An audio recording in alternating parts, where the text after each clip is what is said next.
¿Y si te dijera que existe una forma de entender la vida sin necesidad de un Dios, ni dogmas, ni castigos eternos? Una filosofía que no promete el paraíso, pero sí la paz interior aquí y ahora. ¿Es posible liberarse del sufrimiento sin huir del mundo, sin renunciar a todo, y sin someterse a rituales eternos? Hablemos del budismo. Pero antes de entrar en materia, ¿es una religión o una filosofía de vida? La cosa no está tan clara. Suscríbete a nuestro canal y activa las notificaciones para seguir ofreciéndote herramientas prácticas para una vida plena y consciente. No hay un Dios creador, ni mandamientos divinos, ni un cielo como premio final.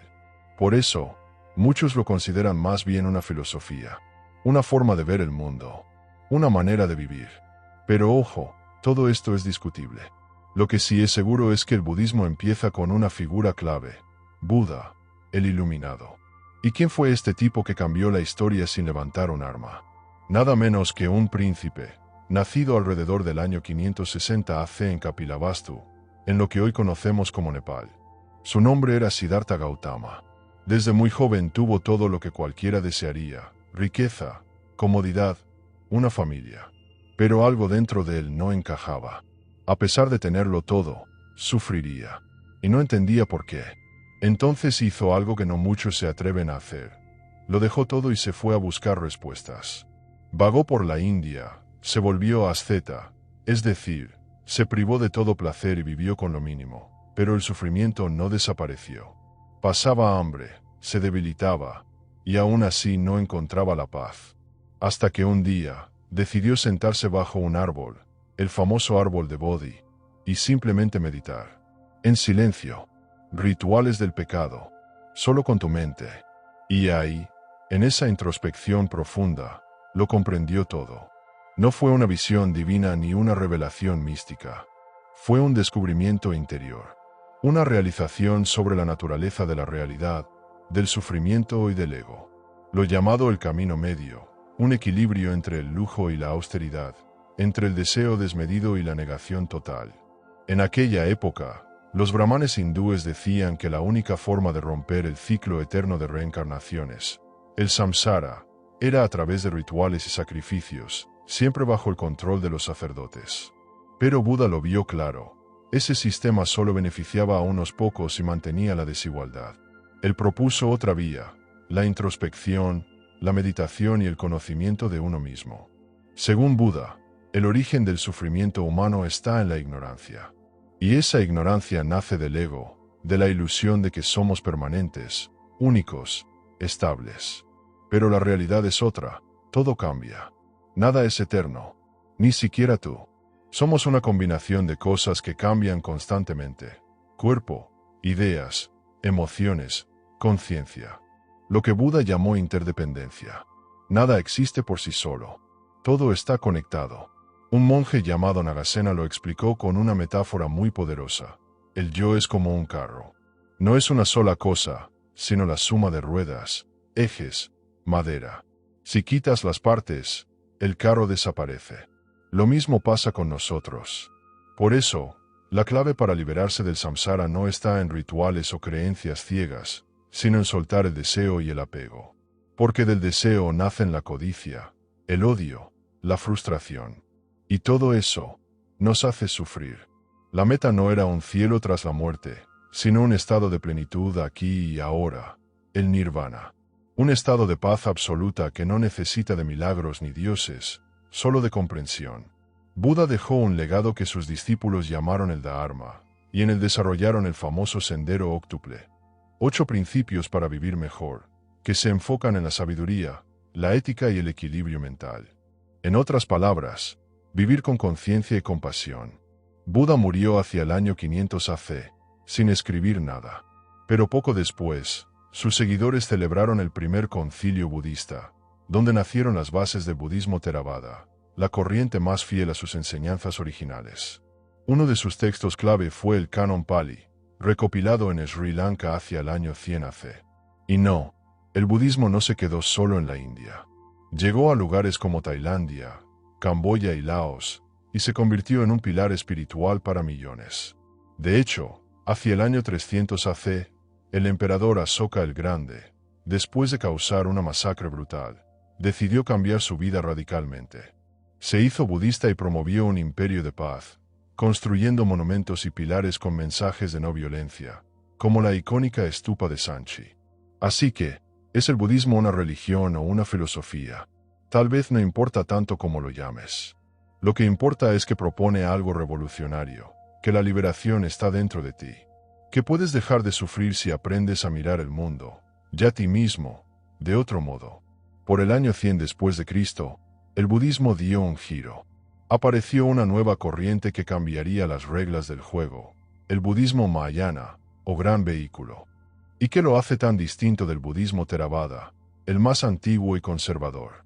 Pues que, mientras en el Theravada el objetivo era volverse un Arhat, una persona iluminada que se libere del ciclo de reencarnaciones y dice, hasta aquí llegué, me piro, el Mahayana dice, perdona, ¿te salvas tú y dejas al resto atrás? ¡Qué egoísta, colega!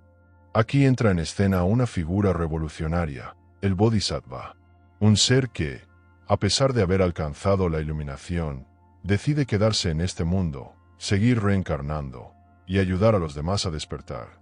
Es como si llegas a la meta y decides volver atrás para que nadie se quede atrás.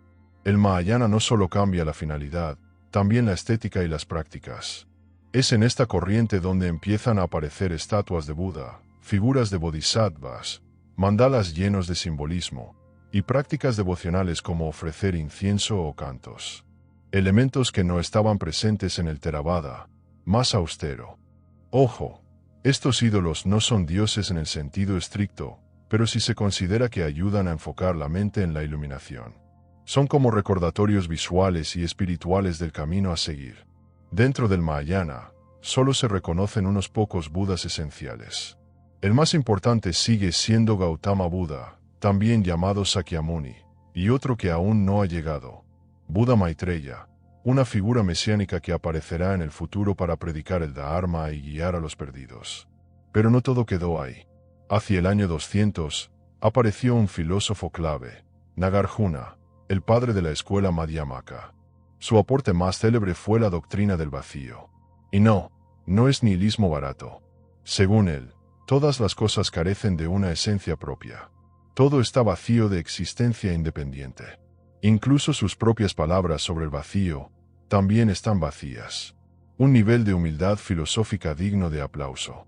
Este pensamiento se expandió rápidamente por el norte de Asia, China, Corea, Japón y, cómo no, el Tíbet. Allí, entre montañas y mantras, nació un nuevo tipo de budismo, el Vajrayana, también conocido como budismo tántrico. Dentro de esta rama encontramos el famoso budismo tibetano o lamaísmo, que empezó a florecer alrededor del año 700, de la mano de Padmasambhava, una figura casi mítica. Este budismo tiene de todo, colores vibrantes, rituales complejos, templos espectaculares llamados gompas, y ceremonias llamadas puyas, llenas de cantos, mantras y gestos simbólicos, mudras. Todo busca involucrar no solo la mente, sino también el cuerpo y las emociones en la búsqueda de la iluminación. Aquí entra en juego también el Tantra, un conjunto de prácticas tomadas del hinduismo que buscan canalizar la energía vital para alcanzar estados elevados de conciencia. Es una forma intensa, emocional, casi mística de vivir el budismo. Y sí, a diferencia de otras ramas, aquí hay un líder espiritual, el Dalai Lama, considerado la reencarnación del Bodhisattva de la compasión, Avalokitesvara, representado con 1000 brazos para abrazar a todos los seres del universo. Cuando el Dalai Lama muere, su sucesor es buscado por el Panchen Lama, quien debe encontrar a un niño con características especiales que indiquen que es su reencarnación. Un proceso místico, político y espiritual que ha definido el liderazgo tibetano por siglos. Pero aún hay más. Cuando el budismo se topó con el taoísmo en China, nació una fusión inesperada, el budismo Chan, fundado por Bodhidharma hacia el año 520.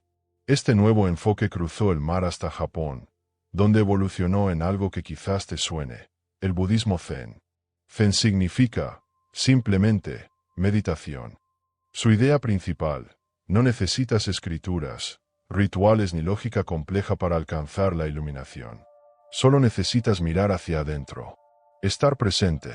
Respirar. Suena fácil, pero no lo es. Durante el Japón feudal, el Zen se ramificó en dos grandes escuelas. El Zen Soto, que se centra en sentarse en silencio a meditar. Solo eso. Y el Zen Rinzai, donde el maestro lanza koans. Preguntas paradójicas como, ¿cuál es el sonido de una sola mano aplaudiendo? Que dejan la mente en blanco. ¿Para qué hay? En ese vacío mental, surja la chispa del despertar. Mientras en la India nacía el budismo, en la antigua China se gestaban dos de las corrientes filosóficas más influyentes de la historia, el taoísmo y el confucianismo. Dos formas radicalmente distintas de entender la vida, pero que compartían una misma meta, crear un orden justo y armonioso. Empecemos con el taoísmo. Su supuesto fundador fue Lao Tse, un personaje casi mítico del que no sabemos si realmente existió o no. Se dice que vivió durante la dinastía Zhou, en el estado de Chu, y que trabajaba como archivero en la corte del rey. Un tipo sabio y reservado que, al ver el desmoronamiento del sistema, decidió marcharse en busca de paz. Según la leyenda, cuando estaba a punto de dejarlo todo atrás, un guardia fronterizo lo reconoció y le pidió: «Maestro, no nos dejes así, comparte tu sabiduría». Entonces Lao se escribió el Tao Te Ching, un breve pero profundo texto filosófico. Y después, desapareció para siempre. ¿Y qué decía el Tao Te Ching? Que el universo funciona como un todo cíclico, equilibrado y armónico. Que existe un Tao o camino, una fuerza invisible que atraviesa todo lo que existe. Y que los humanos, con nuestros deseos, egoísmos y ambiciones, solemos ir en contra de ese flujo natural. Por eso, el taoísmo propone algo que parece contradictorio pero es profundamente revelador. El Wu Wei, que significa no acción. Pero cuidado, no es ser un vago sin hacer nada. Es actuar de forma natural, sin forzar, sin ir contra la corriente. Como el agua, que fluye sin esfuerzo, pero puede erosionar hasta la roca más dura. El taoísta ideal vive en paz, en soledad si es necesario, medita, reflexiona, y se adapta a la naturaleza en lugar de luchar contra ella. Este pensamiento tuvo bastante aceptación en la corte Han, donde algunos interpretaron el Wu Wei como una justificación para que el pueblo se quedara quietecito y obediente. Ya sabemos cómo les gusta eso a los poderosos. Y mientras Lao se escribía versos crípticos sobre la armonía del universo, al otro lado del mapa mental chino, otro personaje legendario daba forma a una filosofía completamente distinta, Confucio, o Confuci, que nació en el estado de Lu en el año 551 a.C., en plena era de guerras y caos conocida como el periodo de primaveras y otoños. Confucio no venía de la aristocracia, pero tampoco era pobre. Su familia había perdido estatus, y él trabajó desde joven para ganarse la vida, llegando a ser funcionario y hasta ministro de la corte de Lu. Se cuenta que llegó a conocer a Lao Tse, aunque no se llevaban muy bien. Para Confucio, el taoísmo tenía ideas interesantes, pero también muchas que eran, en sus palabras, un poco fantasmadas. Confucio no creía en huir del mundo.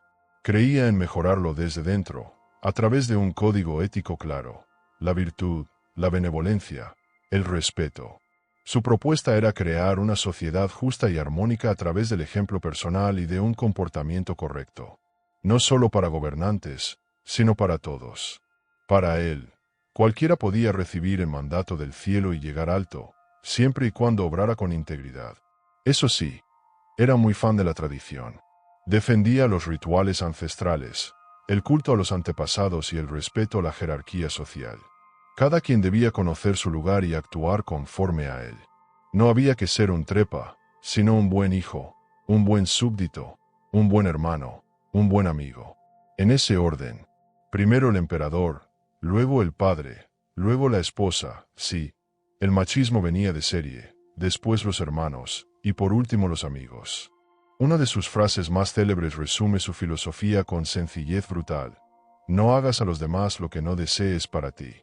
El camino hacia la armonía, según Confucio, no pasaba por el aislamiento, sino por la responsabilidad y el ejemplo. Tras abandonar la corte, Confucio se dedicó a enseñar por toda China. Aunque sus propios escritos se perdieron, sus discípulos recopilaron sus enseñanzas en textos como las Analectas, donde se recoge su pensamiento más puro. Uno de sus discípulos más influyentes fue Mencio, o Mengzi, quien profundizó y sistematizó su obra. Sin embargo, durante el reinado del temido Insi Huang, el primer emperador de China unificada, el confucianismo fue perseguido y las ideas legales se impusieron. Ahí entra en juego el legalismo, una corriente muy distinta. Nada de virtud ni buen ejemplo.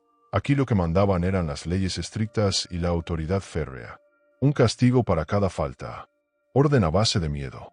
Fue una filosofía útil para consolidar el poder del emperador, pero muy lejana del ideal confuciano. No sería hasta la llegada de la dinastía Han que el pensamiento de Confucio resurgió con fuerza. Se convirtió en base del sistema educativo y administrativo del imperio. Surgieron los exámenes imperiales, que determinaban si alguien estaba capacitado para servir como funcionario. Una especie de meritocracia milenaria. Así que, mientras Lao se invitaba a fluir con el universo y desaparecer sin dejar rastro, Confucio se quedaba dando clases, intentando construir una sociedad donde cada cual supiera quién es, qué debe hacer y cómo debe actuar. Dos formas opuestas de mirar el mundo. Dos caminos distintos hacia la armonía.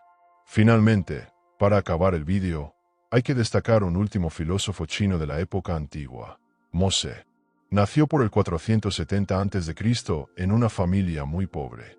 No terminaba de molarle eso del confucianismo, y él defendió una movida llamada Jianai, o amor universal. Las jerarquías le daban repelús, y él quería que todo el mundo se amara por igual, ya fuera tu madre o un tío borracho al que acababas de conocer en el bar. Dice que si todos tratamos a los demás como nos gustaría que nos tratasen, así nos tratarán. Esto es básicamente el moísmo. Supongo que Mo Se tenía mucha falta de cariño, y me lo imagino yendo por los reinos combatientes con un cartel de abrazos gratis. En fin, con el tiempo taoísmo, confucianismo y budismo se integrarían juntos hasta formar movimientos como el de la Tierra Pura, o Qing-Tu, que adoraban a Amida o Amitabha, el Buda infinito y eterno, que convertía a Buda en una especie de Jesucristo. Hacia el año 600 nuevas sectas florecerían en Corea y Japón, como la Tendai, que pretendía unir a todos los budistas en un solo credo. Otra secta japonesa fue la Shingon, que mezclaba lo Shinto con lo budista tántrico, y se metían en rituales algo turbios. Si te gustó este contenido, no olvides darle like para apoyar el canal, suscribirte y activar la campanita para que YouTube te avise cuando suba un nuevo vídeo. Nos vemos en el próximo vídeo con más consejos para potenciar tu energía. Hasta pronto.